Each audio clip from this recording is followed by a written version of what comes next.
تو نبی علیہ السلام کو انہوں نے اس انداز میں مال دیا. نبی علیہ السلام نے مانگا نہیں, انہوں نے قدمان مصطفیٰ پہ اپنا سارا مال قربان کر دیا.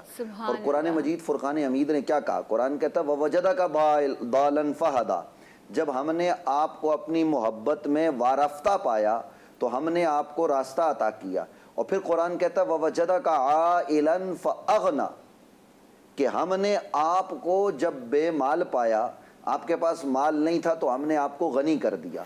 وہ جو غنی کیا وہ کس طرح سے کیا؟ وہ جناب سیدہ خدیجۃ الکبریٰ سلام اللہ علیہا کثیراً کثیرہ کا مال تھا جو انہوں نے نبی علیہ السلام کو عطا کر دیا. اور جیسے ابھی بات ہو رہی تھی نا کہ جب وہ دنیا سے جانے لگی تو ان کے پاس ایک ہی چادر تھی, پھر نبی علیہ السلام نے ان کی ڈھارس بندھائی, اور پھر نبی علیہ السلام نے یہ کہا کہ قیامت کے دن بھی اے خدیجہ جنت میں تو میرے عقد میں ہوگی, تو وہ خوش ہو گئی. پھر ان کو زمرد کے محل کی موتی کے اندر بنا ہوا محل دکھایا, یہ سب کچھ ہوا. لیکن قرآن مجید فرقان حمید نے کہا وَيُؤْثِرُونَ عَلَىٰ أَنفُسِهِمْ وَلَوْ كَانَ بِهِمْ خَصَاصَةٌ. یہ نبی علیہ السلام کے اصحاب, نبی علیہ السلام سے متعلق جن لوگوں نے نبی علیہ السلام کی دین میں مدد اور معاونت کی, ان کے باب میں ہے کہ وہ اپنی جانوں پر سختی کر کے اوروں کو اپنے مال کے ذریعے سہولت پہنچاتے ہیں. اور اس باب میں سب سے بلند نام سیدہ خدیجۃ الکبریٰ کا ہے کہ جنہوں نے اپنے اوپر سختی برداشت کی. قرآن کی ان آیات کی عملی تفسیر یہ خدیجۃ الکبریٰ کی حیات ہے کہ دیکھیے آپ شیب ابی طالب کا تذکرہ ہو رہا ہے, ہم تو 2 دن بند نہیں رہ سکتے, 3 سال برابر بند رہی جناب ابو طالب تھے.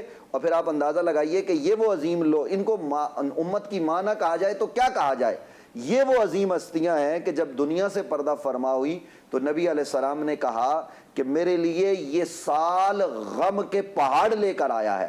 پھر حضور نے فرمایا یہ عام الحزن ہے, یہ 1-2 دن غم نہیں. شریعت میں یاد رہے کسی کے مرنے پر غم 3 دن ہوتا ہے.